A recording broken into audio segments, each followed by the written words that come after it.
لیکن تجھے پتہ نہیں کہ یہ کسی ماں کا بیٹا ہے، پتہ نہیں کسی بیوی کا شوہر ہے۔ ایک ہمارے دوست ہیں، بزرگ ہیں، ان کا داماد فوت ہو گیا، نشہ کرتا تھا۔ تو میں تعزیت کرنے ان کے گھر پہنچا تو کھڑے ہو گئے ہاتھ باندھ کے، کہنے لگے حضرت صاحب باقی ساریاں گلاں چھڑ دیو، صرف نشے تے تقریر کریا کرو۔ وہ جب جیتا تھا تو تب بھی اس کے بچے یتیم ہی تھے، یتیم ہی تھے۔ میری بیٹی جب میرے گھر آتی تھی اور میں اپنے پوتوں کے اترے کپڑے اسے پہننے کو دیتا تھا تو میرا کلیجہ پھٹتا تھا، اور میری بیٹی اس کی زندگی میں بھی بیوہ کی زندگی گزار رہی تھی۔ وہ میری بہوؤں کے اترے ہوئے کپڑے پہنتی تھی، کوئی دعا کرو، کوئی جلسے کرو، یہ لت ختم ہو جائے۔ اور کہنے لگا اب میرے وہ چلا تو گیا ہے، دادا دادی اس کے پہلے کوئی نہیں، چچا ہے کوئی نہیں، جب تک تو میں زندہ ہوں ان نواسوں کو کوئی روٹی کا لقمہ، کوئی کپڑا مل جائے گا، لیکن سوچتا ہوں میں بوڑھا ہوں، مر گیا تو ان کو کوئی پوچھے گا بھی نہیں، کون ان کی خبر۔ اتنا ظلم اس قوم سے، اتنی زیادتی، اور آرام سے لکھ کر لوگ گزر گئے کہ یہ 70 لاکھ ہے، ان کا درد تو سمجھو، تکلیف تو سمجھو۔ 7 فٹ کا سونا جوان اور نشے کا عادی ہے تو کسی نالی میں پڑا ہوا ہے۔ اور میں نے کہا اس قوم کے ساتھ اس سے بڑا بھیانک مذاق کیا ہوگا۔ کوئی دانشور تھا بڑا ظالم، اس ظالم سے کوئی مشورہ لینے آیا، اس نے آ کے کہا تو بڑا ظالم ہے، بڑے کڑوے مشورے دیتا ہے، میرا ایک دشمن ہے، میں اس سے بدلہ لینا چاہتا ہوں، میرا دل کرتا ہے اس کا بچہ قتل کر دوں تاکہ وہ تڑپے۔ تو ظالم نے کہا اسے قتل نہ کر، وہ تو اس کا باپ 2-4 مہینے رو کے چپ کر جائے گا، پھر میں سخت سزا دینا چاہتا ہوں، مشورہ دے۔ تو اس نے کہا اس کے بچے کو نشے پہ لگا دے، جس کا بچہ نشہ کرے گا وہ باپ روز مرے گا، روز جیے گا، وہ ماں روز مرے جیے گی، نشے پہ لگا دے۔ اس قوم کے ساتھ سب سے بڑا ظلم یہ ہوا کہ ملت کا جوان نشے پہ لگ گیا، ڈرگز پہ لگ گیا، اتنے تباہ حالات ہوئے کہ جوان چڑھتی جوانیاں، اماں نے کتاب دے کے بھیجا تھا، اور کالج سے واپس آئے تو نشے کے ٹیکے ہاتھوں میں پکڑے ہوئے، ٹیکے۔ اور آپ کے اس ملک کے اسلام آباد میں ایک دن میڈیا نے وہ خبر بھی وائرل کی اور وہ چیز بھی دکھائی لوگوں کو، 3 مہینے کا بچہ لے کے نشئی سڑک پہ آ گیا، اس نے کہا میرا نشہ ختم ہو گیا، میرا بچہ خرید لو، 2 پڑیاں دے دو۔ تو وہاں بیبیاں جو سن رہی تھیں وہ بھی چیخے مار کے رو رہی تھیں۔ یہ ظلم کیا اس قوم کے ساتھ، اور کرپشن کی لعنت نے اجازت دی سپلائی کرنے والوں کو کہ گلی گلی بیچے، گلی گلی۔ انہوں نے کچھ تھوڑا ظلم نہیں کیا ان حکمرانوں نے، اور ہماری اپوزیشن اس کو نہ صرف اتنا پتا ہے کہ یہ جائیں اور ہم آئیں، اس سے زیادہ کوئی غرض نہیں۔ بھائی کرپشن کے خلاف نکلے ہو تم، نشے کے خلاف کس دن نکلو گے؟ جوئے کے خلاف کس دن؟ قوم تو مر رہی ہے نشے سے، اس کے خلاف میدان میں کب آؤ گے؟ صرف اتنا ہے کہ یہ جائیں اور ہماری باری آئے، اس سے زیادہ کچھ نہیں۔ جتنے مجرم وہ ہیں اتنے ہی تم بنتے جا رہے ہو، اس لیے کہ اصل بات پر نہ وہ آتے ہیں اور نہ اصل بات پر یہ آتے۔ بھائیو، میرے نبی پاک صلی اللہ تعالی علیہ وسلم، اور ایک اور تماشا ہے، یہ میرے پہ اللہ کا یہ احسان رہا، اس لیے نہیں کہ میں پرہیزگار آدمی ہوں، نیک ہوں، اس لیے نہیں، ویسے ہی اللہ بعض اوقات اسباب بناتا ہے، سبب بناتا ہے۔ مجھے نہ شراب کے رنگ کا پتہ ہے، نہ اس کی خوشبو کا پتہ ہے، نہ میں نے کبھی زندگی میں دیکھی ہے، یہ کرم ہے میرے حضرت صاحب کا، میں نے نہیں دیکھی، مجھے نہیں پتا کیسی ہوتی ہے، کچھ باتیں میں نے سنی ہیں۔ ایک محفل میں بیٹھا تھا مجلس میں، تو ایک شخص نے کہا کھانسی نہیں جاتی بچے کی، دوسرا اس کو مشورہ دے رہا ہے، کھانسی نہیں جاتی، بڑی دوائی دیسی بھی فلاں بھی بڑی کھائی، مشورہ دیا اس کو کہ تو اس طرح کر، اس کو نا شراب کے 2-4 چمچے پلاؤ، کہتے ہیں جی اس کو نا یہ پلاؤ تو صحیح ہو جائے گی۔ تو میں نے پلٹ کے اس کی طرف دیکھا، میں نے کہا کوئی عقل کر، کیا مشورہ کرنا؟ مولانا میرا تجربہ ہے۔ میں نے کہا تیرا تجربہ افضل ہے یا رسول اللہ کا فرمان زیادہ افضل ہے؟ تیرا تجربہ افضل ہے۔ حضرت ام سلمہ رضی اللہ تعالیٰ عنہ کہتی ہے میں نے عرض کی یا رسول اللہ صلی اللہ علیہ وسلم، میری بچی بڑی بیمار ہے، تو مجھے کسی نے کہا ہے یہ تھوڑی سی نشے والی چیز ہے، یہ بنا کے تیار کر کے دو، صحیح ہو جائے گی، بیمار ہے بچی تو یہ نشے والی چیز ہے، اس کو تیار کر کے دو، تھوڑا نشہ ہے۔ اگرچہ بعض، میں نے شروع میں کہا، بعض لوگ مریض کو، سخت مریض کو ایسی ادویات جو مجبوری بن جائے اس کی گنجائش اور اجازت دیتے ہیں. محتاط علماء تو اس میں بھی بہت ساری چیزیں پہلے بیان کرتے ہیں، لیکن اس نے کہا جی میرا نشہ دینا ہے شفا کے لیے. تو حضرت ام سلمہ کہتی ہے میرے نبی پاک نے میری طرف دیکھا، میری طرف. تو میں نے کہا یا رسول اللہ آپ کیا فرمانا چاہ رہے ہیں؟ تو نبی پاک نے فرمایا ام سلمہ کبھی ناپاک چیز میں بھی شفا ہوئی ہے، کبھی ناپاک چیز میں بھی، کبھی شراب اور خمر میں بھی شفا ہو سکتی ہے. شفا رب کریم نے رکھی ہے پر شہد کے اندر رکھی ہوئی ہے، شفا اللہ نے رکھی ہے قرآن مجید میں رکھی ہوئی ہے. تو اس میں بھی کبھی یہ حضور نے بیان کیا ہے کہ اس کے اندر شفا ہو سکتی. تو امت کتنی دلیری کرتی ہے جو یہ مشورے دیتی ہے کہ اس کے اندر نشہ ہے، شراب ہے، تو کھانسی چلی جائے گی تو فلانی بیماری چلی جائے گی. نہ آؤ ان چیزوں پہ، نہ اپنے ایمان کو خرابی دو، اور نہ ایسی باتیں کرو جس سے کہ ڈائریکٹ رسول اللہ صلی اللہ علیہ وسلم کے واضح ارشادات کی مخالفت ہو. میرے نبی پاک صلی اللہ علیہ وسلم نے فرمایا. اور پھر کچھ لوگ کہتے ہیں تھوڑی پی ہے جی. اب تو میں تجزیے میں پڑھ رہا تھا کہ ایسی شراب ایجاد ہو گئی ہے، لوگ شراب پیتے ہیں اور وہ مست بھی رہتے ہیں، کار بھی چلاتے رہتے ہیں. کہتے ہیں جی نہیں ہمارا ذہن معاف نہیں ہوا تو یہ والی صحیح ہے، نشہ نہیں لاتی. میرے نبی پاک صلی اللہ علیہ وسلم نے فرمایا جس چیز کی تھوڑی مقدار، زیادہ مقدار حرام ہے اس چیز کی تھوڑی مقدار بھی حرام ہے. جس کی زیادہ مقدار حرام ہے اس کی تھوڑی بھی. تو خمر اور شراب اگر فل پینا جائز نہیں تو تھوڑی پینا بھی جائز.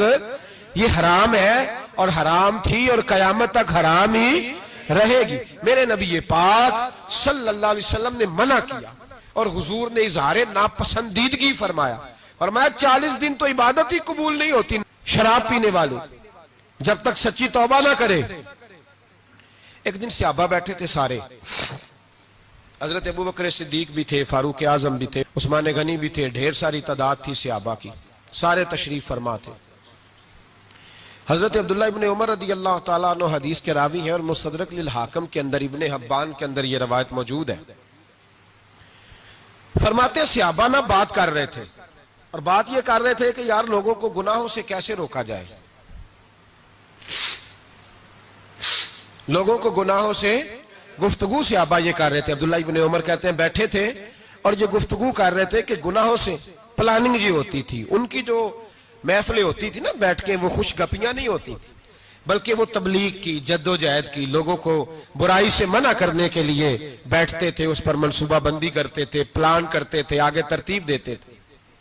گفتگو ہو رہی تھی تو اب آپس میں بات ہونے لگی کہ کون سا گناہ زیادہ برا ہے جس پر سب سے پہلے کام کیا جائے. تو دور ایک صحابی بیٹھے تھے، ان کا نام تھا عبداللہ ابن عمر. ایک عبداللہ بن عمر ہے اور ایک عبداللہ ابن عمر ہے. حضرت عبداللہ ابن عمر دور بیٹھے تھے، بڑے سمجھدار سیانے باریک بین آدمی تھے. تو حضرت عمر فاروق اپنے بیٹے سے کہنے لگے جا عبداللہ ابن عمر سے پوچھ کے آ کہ سب سے سخت گناہ کون سا ہے. توجہ ہے میرے بھائیوں، ادھر دیکھیے گا میری جانب. پوچھ کے آ کہ سخت گناہ کون سا ہے. عبداللہ بن عمر رضی اللہ تعالیٰ عنہ کی خدمت میں جب عبداللہ ابن عمر گئے تو جا کے کہنے لگے کہ صحابہ پوچھتے ہیں کہ آپ نے زیادہ وقت گزارا ہے نبی رحمت صلی اللہ علیہ وسلم کے پاس، تو بتلائیے برا گناہ کون سا ہے، سب سے سخت گناہ، تاکہ سب سے پہلے اس پر پابندی لگائی جائے، اس پر محنت کی جائے. تو حضرت عبداللہ ابن عمر کہنے لگے صحابہ کو جا کے بتا دو کہ سب سے برا گناہ شراب پینا ہے، سب سے برا گناہ. اور یہ ام الخبائث ہے، برائیوں کی جڑ ہے، گناہوں کی ماں ہے، یہ بنیاد ہے. باقی گناہ اسی سے شروع ہوتے ہیں. کہتے ہیں میں نے آ کے بتایا تو حضرت ابو بکر صدیق رضی اللہ تعالیٰ عنہ سیدنا فاروق اعظم کہنے لگے خود جاتے ہیں، ان کے پاس خود جاتے ہیں، چونکہ ہم نے بات سننی ہے ہم خود جاتے ہیں اور ان سے جا کر کے سوال کرتے ہیں کہ اگر آپ کو اس تفصیل کا پتہ ہے نا تو اس کے پیچھے بھی کوئی تفصیل ہوگی جو میرے نبی پاک نے بیان کی ہوگی صلی اللہ تعالی علیہ وسلم. اس تفصیل کا بھی آپ کو پتہ ہوگا جو نبی پاک نے بیان کی ہوگی، اس بات کے پیچھے جو بیک گراؤنڈ ہے، جو پس منظر ہے. فرماتے ہیں کہ ہم اٹھے، عبداللہ ابن عمر کے پاس گئے، ان سے جا کے پوچھا کہ جناب آپ نے یہ تو فرمایا ہے شراب ام الخبائث ہے، تو اس کے پیچھے پس منظر کیا ہے؟ تو عبداللہ ابن عمر کہنے لگے یہ میں نے اپنے پاس سے نہیں کہا، یہ میں نے نبی پاک سے سنا ہوا ہے حضور سید عالم صلی اللہ علیہ وسلم بیٹھے تھے تو حضور نے فرمایا شراب یہ نشہ یہ برائیوں کی ماں ہے. اور پھر حضور نے ایک مثال بیان فرمائی. نبی رحمت علیہ السلام نے فرمایا بنی اسرائیل کا ایک واقعہ ہے. ایک خوبصورت جوان تھا تو ایک عورت کا دل آ گیا اس پر. یہ یاد رکھ لیں, ہم لڑکوں کو منع کرتے رہتے ہیں لیکن ہمیں گھر کی بچیوں پر بھی توجہ دینی ہوگی, ہمیں ان کے فون پر بھی نگرانی کرنی ہوگی, ہمیں وہاں بھی غور کرنا ہوگا. اس لیے کہ اگر کوئی بچی گنجائش نہ دے تو میرا خیال ہے کہ لڑکا جرت کرنے کی طاقت نہیں رکھتا. تو وہاں بھی ان کی اماں سے کہے کہ پابندی لگائے, بچی کسی کا موبائل لے کر کے کہیں اس کو استعمال تو نہیں کر رہی, اس پودے پر بھی توجہ دے, درخت بننے سے پہلے اس کی بھی نگرانی کریں, یہ بھی بڑا ضروری کام ہے.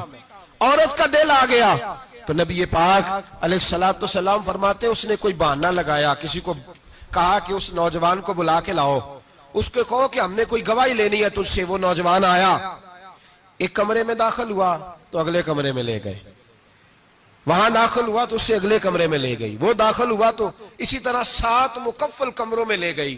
میرے کریم رسول میرے محبوب پاک علیہ السلام فرماتے ہیں, صحابہ کو سمجھا رہے ہیں میٹھے لب و لہجے میں, فرماتے ہیں جب سب سے پچھلے کمرے میں لے گئی تو ایک لڑکا بندھا ہوا تھا وہاں رسیوں سے, شراب کا پیالہ پڑا ہوا تھا.